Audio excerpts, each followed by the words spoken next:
دوستو ذرا تصور کریں، آپ ایک ایسے وقت میں جی رہے ہیں جہاں بادشاہوں کو حکومت کرنے کا حق خدا کی طرف سے دیا جاتا ہے، جہاں چرچ نہ صرف مذہب کی تشریح کرتا ہے بلکہ بادشاہوں کو معزول اور سزائیں دینے کا اختیار بھی رکھتا ہے، جہاں کسی نئے سائنسی نظریے کو محض اس لیے رد کر دیا جاتا ہے کیونکہ وہ مذہبی عقائد سے مطابقت نہیں رکھتا، اور اگر کوئی شخص کہے کہ زمین سورج کے گرد گھومتی ہے تو اسے نہ صرف جھوٹا کہا جاتا ہے بلکہ زندگی سے بھی اسے ہاتھ دھونے پڑ سکتے ہیں۔ دوستو یہ کوئی کہانی نہیں ہے بلکہ قرون وسطیٰ یعنی مڈل ایجز کا یورپ تھا۔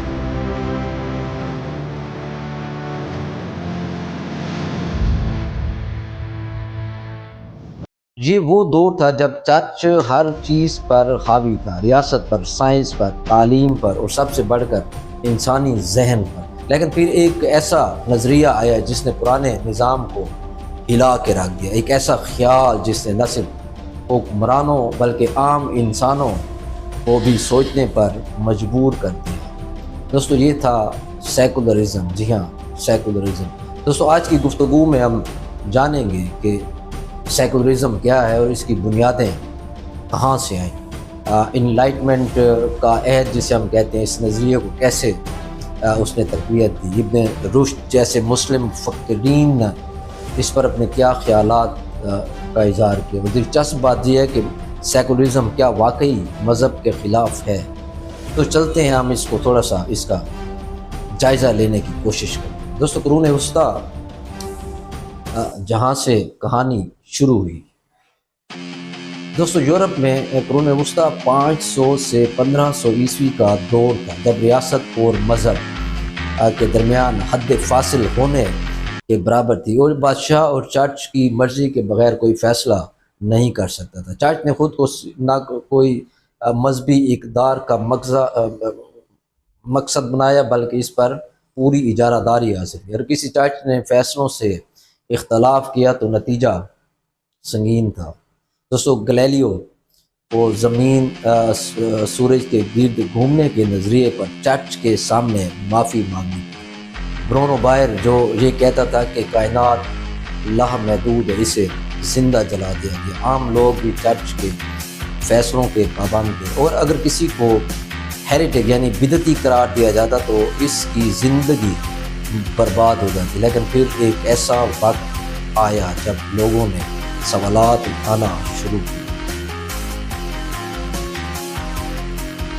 دوستو جب دنیا بدلی، یعنی انلائٹمنٹ جسے ہم ایج کہتے ہیں، یا 16ویں یا 17ویں صدی میں ایک انقلاب آیا جسے انلائٹمنٹ کا عہد کہا جاتا ہے۔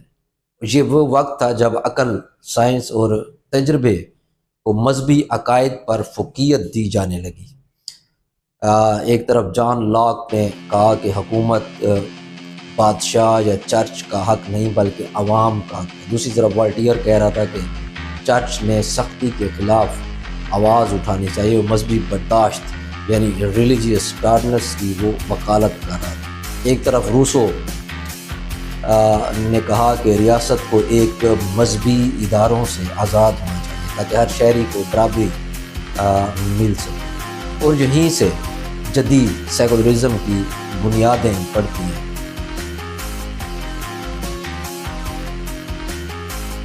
دوستو ابن رشد سیکولرزم کے نظریے کا ایک مسلم مفکر تھا، لیکن کیا آپ جانتے ہیں کہ سیکولرزم کا بیج صرف یورپ میں نہیں پایا گیا؟ 12ویں صدی میں ابن رشد نے، جسے ایوروس کہتے ہیں، جو مسلم اسپین اندلس کے عظیم فلسفی اور قاضی تھے، انہوں نے ایک حیران کن نظریہ پیش کیا تھا۔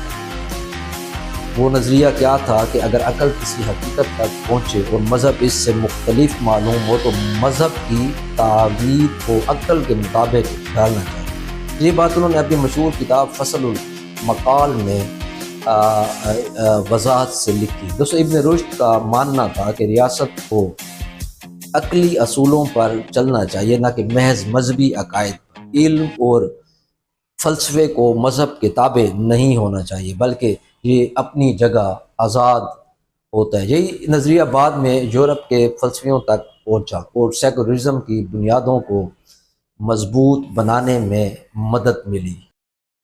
اب سوال یہ پیدا ہوتا ہے کہ کیا سیکولرزم مذہب کے خاتمے کا نام ہے؟ یہاں ایک حیران کن حقیقت بھی سامنے آتی ہے۔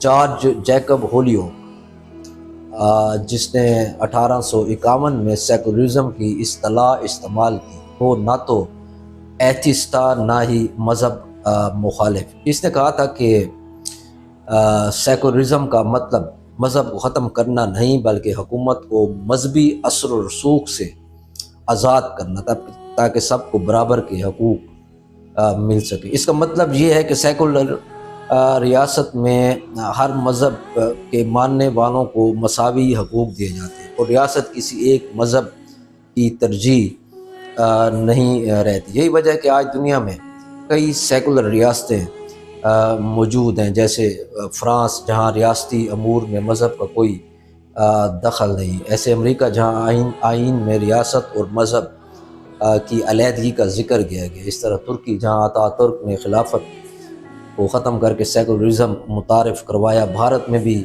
1976 میں سیکولر کا لفظ استعمال کیا گیا۔ دوستو حقیقت یہ ہے کہ سیکولرزم صرف ایک اصول ہے، جو ایک ایسا اصول جو مذہبی آزادی کو یقینی بناتا ہے۔ دوستو آج ہم نے دیکھا کہ سیکولرزم یورپ میں چرچ کی سختیوں کے خلاف ایک رد عمل تھا، عہد روشن یا خیالی دور کے نظریے کو طاقت دیتے۔ ابن رشد جیسے مفکرین نے مذہب اور فلسفے کو الگ دائرے میں رکھنے کی وکالت کی، اور سب سے اہم، سیکولرزم مذہب کے خلاف نہیں بلکہ سب کو برابر دینے کا ایک نظریہ ہے۔ بھی اصطلاح کو ہم اس کو تروڑ مروڑ کر پیش کرتے ہیں۔ سیکولرزم کے ساتھ بھی تقریباً اسی طرح کا سلوک کیا گیا۔ اس کو یہ سمجھ لیا گیا کہ یہ سیکولرزم کا مطلب یہ ہے کہ ہم کسی مذہب کو ختم کرنے جا رہے ہیں، حالانکہ جب آپ اس کا ایک تاریخی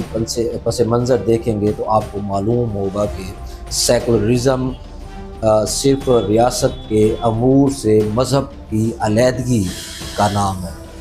بہت شکریہ۔